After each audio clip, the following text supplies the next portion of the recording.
प्रेम से ऊपर मैत्री, सद्गुरु ओशो के अमृत वचन। ट्रैक 1, क्रोध, प्रीति, माया और मैत्री, जिन सूत्र के 11वें प्रवचन से संकलित।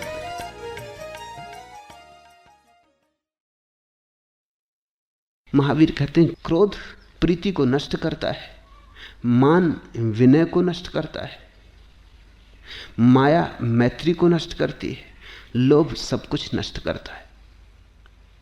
कोहो पियम पणासेई मानो विनय नाशनो माया मित्तानि नासेई लोहो सव्य विनाशनो। क्रोध प्रीति को नष्ट करता है। अब लोग हैं प्रेम चाहते हैं, कौन है जो नहीं चाहता? ऐसा आदमी खोजा, ऐसे प्राण तुमने कभी पाए जो प्रेम ना मांगते हो? सभी तो प्रेम के भूखे, निरपवाद रूप से सभी प्रेम के लिए प्यासे। फिर प्रेम खो कहां गया है? जहां सभी लोग प्रेम चाहते हैं और जहां सभी लोग सोचते हैं कि प्रेम दें, वहां प्रेम के फूल खिलते दिखाई नहीं पड़ते। प्रेम खो कहां गया है? तो महावीर कहते हैं प्रेम प्रेम की बात करने से क्या होगा? क्रोध प्रीति को नष्ट करता है।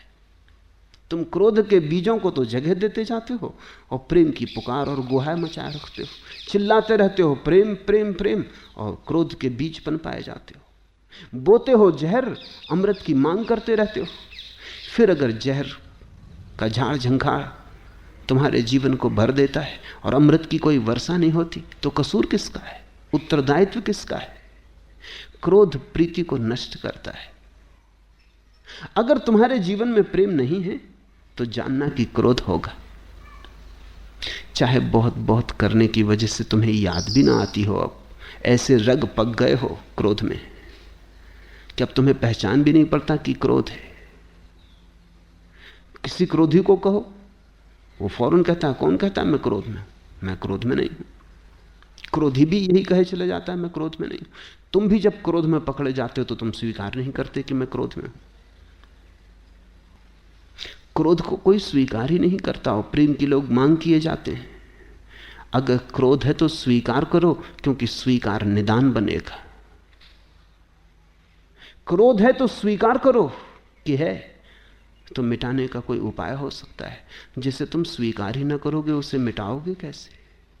और अगर प्रेम ना हो तो महावीर का सूत्र यह कह रहा है, अगर तुम्हारे जीवन में प्रेम ना हो तो निश्चित जानना कि क्रोध है। चाहे तुम्हें पता चलता हो न पता चलता हो, पुरानी आदत हो, मजबूत आदत हो, खून में घुल मिल गई हो, क्रोध तुम्हारा स्वभाव जैसा हो गया हो कि अब तुम्हें याद भी ना आता हो कि अक्रोध क्या है, तो भेद करना मुश्किल हो गया हो। लेकिन अगर जीवन में प्रेम ना हो तो क्रोध है। क्रोध प्रीति को नष्ट करता है, मान विनय को नष्ट करता है। अहंकार तुम्हारी विनम्रता को नष्ट कर देता है, और विनम्रता नष्ट होती है, बड़ा बहुमूल्य कुछ तुम्हारे भीतर समाप्त हो जाता है। सीखने की क्षमता खो जाती। विनम्र सीखने में सक्षम होता है, विनम्र खुला होता है, विनम्र तत्पर होता है। कुछ भी नया आए उसके द्वार बंद नहीं होते। और विनम्र जीवन के सत्य को पहचानता है कि मैं एक खंड मात्र हूं इस विराट का। अहंकारी एक बड़ी भ्रांति में जीता है। अहंकारी की भ्रांति यह है कि जैसे मैं केंद्र हूं सारे विश्व का, जैसे सब मेरे लिए और मैं किसी के लिए नहीं, जैसे सब मेरे साधन है और मैं साध्य हूं। अहंकार को अगर हम ठीक से समझें तो उसका अर्थ होता है सारा जगत साधन है और मैं साध्य हूं। मेरे जीवन के लिए अगर सबको मरना भी पड़े तो भी उचित है, मेरे सुख के लिए अगर सबको दुखी भी होना पड़े तो भी ठीक है, क्योंकि मैं साध्य हूं और सब साधन है। सबके कंधों पर मेरे पैर रखने पड़े मुझे, और सबके सिरों से मुझे सीढ़ियां बना के चढ़ना पड़े, राजमहलों तक चढ़ूंगा, क्योंकि और सब सीढ़ियां होने को ही बने। अहंकारी अपने को अस्तित्व का केंद्र मान रहा है। विनम्र का क्या अर्थ है? विनम्र कहता है मैं कैसे केंद्र हो सकता हूं? मैं नहीं था तब भी अस्तित्व था। मैं नहीं हो जाऊंगा तब भी अस्तित्व होगा। मेरे होने न होने से क्या फर्क पड़ता है? एक तरंग हूं माना, मैं भी एक लहर हूं इस विराट की, पर बस एक लहर हूं। विराट सत्य है, मेरा होना तो एक सपना है। रात देखा सुबह खो जाएगा। ये मेरा होना कोई ठोस पत्थर की तरह नहीं, पानी की लकीर है। तो विनम्र सीख पाता है जीवन के सत्यों को, और अंततः परमात्मा को भी सीख पाता है, क्योंकि उसने पहली शर्त पूरी कर दी। उसने झूठ को अंगीकार न किया, उसने सत्य से ही शुरुआत की। सत्य से शुरुआत हो तो सत्य पर अंत होता है। असत्य से ही शुरुआत हो जाए तो फिर सत्य कहां मिलेगा? फिर तो असत्य बढ़ता चला जाएगा। अहंकारी धीरे धीरे मद में चूर होता जाता है। आंखें देखने की क्षमता खो देती, बोध विलुप्त हो जाता है, एक तंद्रा और निद्रा में जीता है। मान विनय को नष्ट करता है, और अगर तुम्हारे जीवन में विनम्रता ना हो तो तुम जान लेना कि कहीं अहंकार का शत्रु घात लगाए छिपा बैठा है। माया मैत्री को नष्ट करती है। कपट, छल, छिद्र मैत्री को नष्ट करता है। मैत्री का अर्थ ही होता है कि तुम किसी के साथ ऐसे हो जैसे अपने साथ। मैत्री का अर्थ होता है तुम्हारे और मित्र के बीच कोई रहस्य नहीं, कोई छुपाव नहीं, कोई दुराव नहीं। मैत्री का अर्थ होता है तुम अपने को अपने मित्र के सामने बिल्कुल नग्न करने में समर्थ हो। तुम जानते हो, तुम्हें भरोसा है प्रेम का, तुम जानते हो कि तुम जैसे हो तुम्हारा मित्र तुम्हें स्वीकार करेगा। उसका प्रेम बेशर्त है। अगर मित्र से भी तुम्हें कुछ छिपाना पड़ता हो तो तुम मित्र को भी शत्रु मान रहे हो। मैकियावेली ने लिखा है, ठीक महावीर से उल्टा है मैकियावेली, इसलिए महावीर को समझना हो तो मैकियावेली को भी समझना उपयोगी होता है।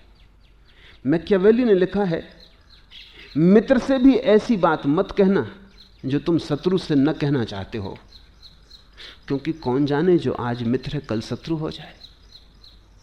फिर तुम पछताओगे कि अच्छा होता इससे ये बात न कही होती। मैकियावेली ये कह रहा है कि तुम मित्र के साथ भी ऐसा ही व्यवहार करना जैसा तुम शत्रु के साथ करते हो, क्योंकि मित्र यहां शत्रु भी हो जाते। महावीर से पूछो तो महावीर कहेंगे मित्र की तो बात ही छोड़ो, तुम शत्रु के साथ भी ऐसा व्यवहार करना जैसा मित्र के साथ करते हो, क्योंकि कौन जाने जो आज शत्रु है कल मित्र हो जाए। तो ऐसी कुछ बातें मत कह देना जो कल फिर लौटाना बड़ा मुश्किल हो जाए, फिर थूके को चाटने जैसा होगा।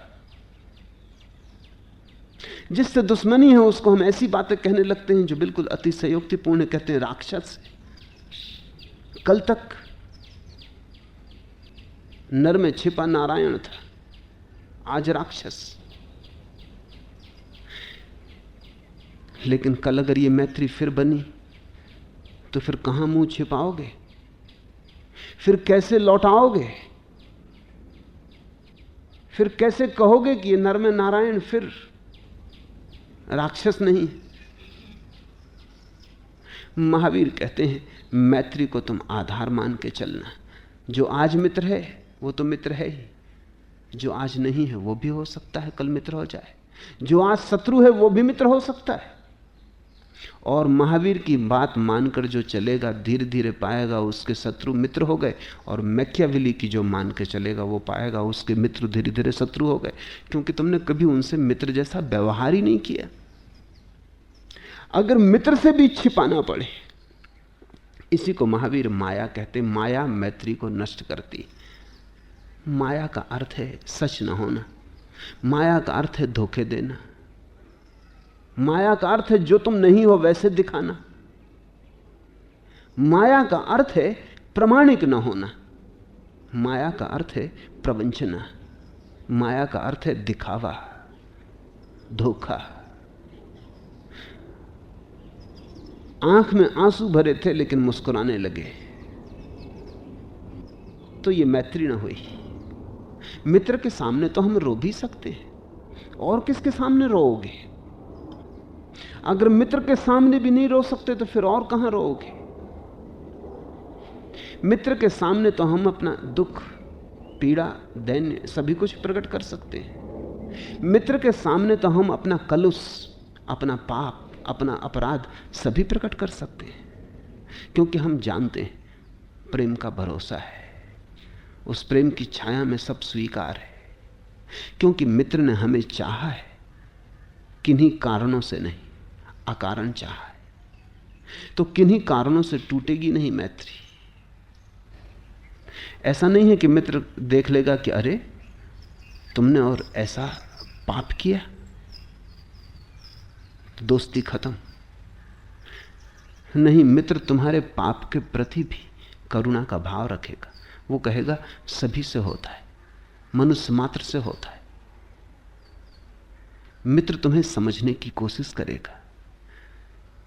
मित्र तुम्हारी निंदा नहीं करेगा, जरूरत होगी तो आलोचना करेगा, निंदा नहीं।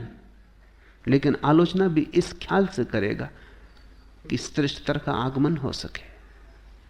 आलोचना भी इस ख्याल से करेगा कि तुम और बड़े होने को है, तुम अभी और खुलने को हो, ये कली इतने ही होने को नहीं, तुम्हारी नियति और बड़ी है। मित्र अगर तुम्हारी आलोचना भी करेगा तो उसमें गहन प्रेम होगा, और शत्रु अगर तुम्हारी प्रशंसा भी करता है तो उसमें भी व्यंग होता है, उसमें भी कहीं गहरी निंदा का स्वर होता है, कहीं कटाक्ष होता है। मैत्री तो संभव है तभी जब माया बीच में ना हो। इसलिए दुनिया में मैत्री धीरे धीरे खोती गई है। लोग नाम मात्र को मैत्री कहते हैं, उसे परिचय कहो बस, ठीक है, इससे ज्यादा नहीं। दुनिया से मैत्री का फूल तो करीब करीब खो गया है, क्योंकि मैत्री के फूल के लिए सरलता चाहिए, निष्कपटता चाहिए। कपट माया अगर बीच में आई तो मैत्री समाप्त हो जाती। अगर गणित बीच में आया तो मैत्री समाप्त हो जाती। मैत्री तो एक काव्य है, गणित नहीं, तर्क नहीं। मित्र के सामने हम अपने को वैसा ही प्रकट कर देते हैं जैसे हम हैं। इसलिए तो मित्र के पास राहत मिलती। कम से कम कोई तो है जिसके पास जाके हमें झूठ नहीं होना पड़ता। नहीं तो 24 घंटे झूठ।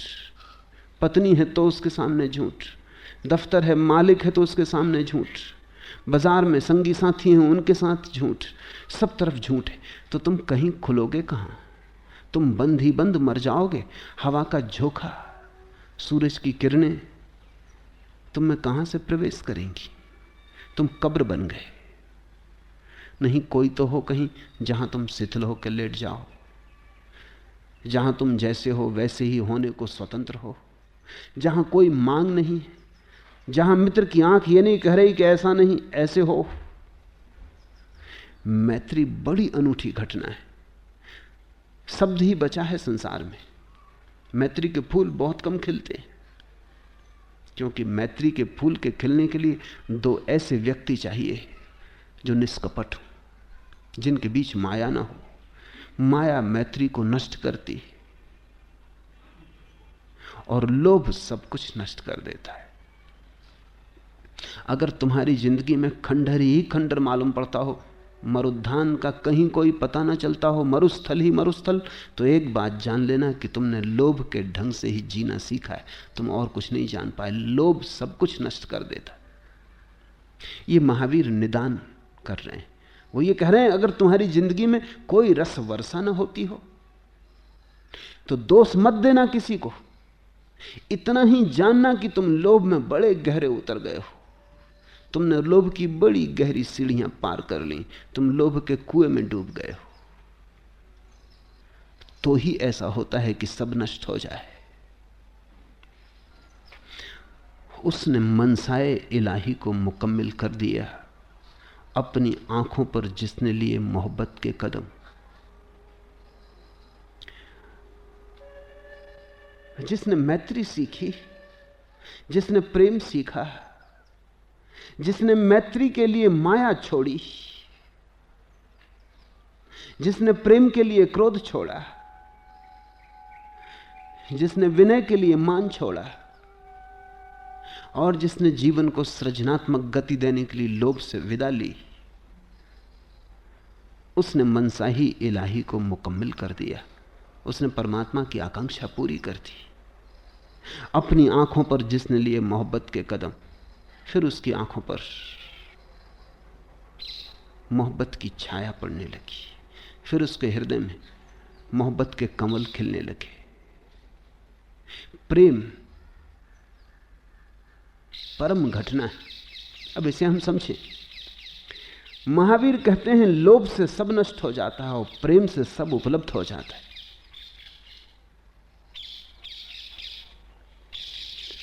महावीर कहते हैं मित्ति में सव्य भूएषु,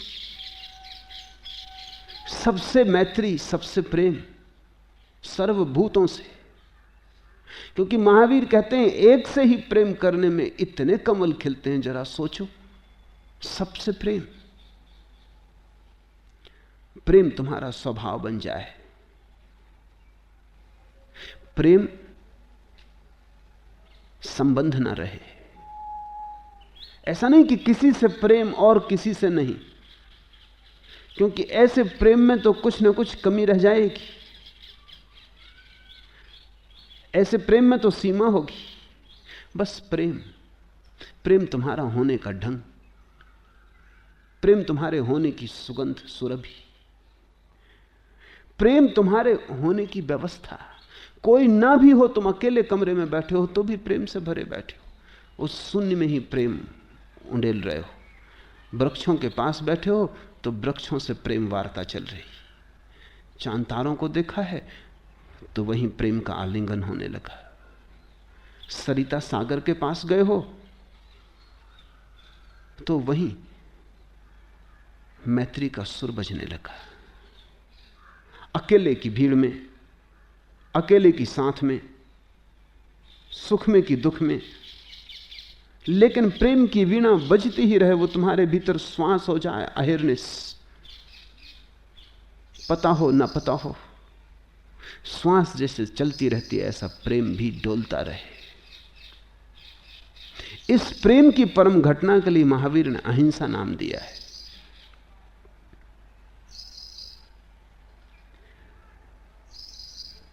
इस प्रेम को जीसस ने ईश्वर कहा है। प्रेम ईश्वर है।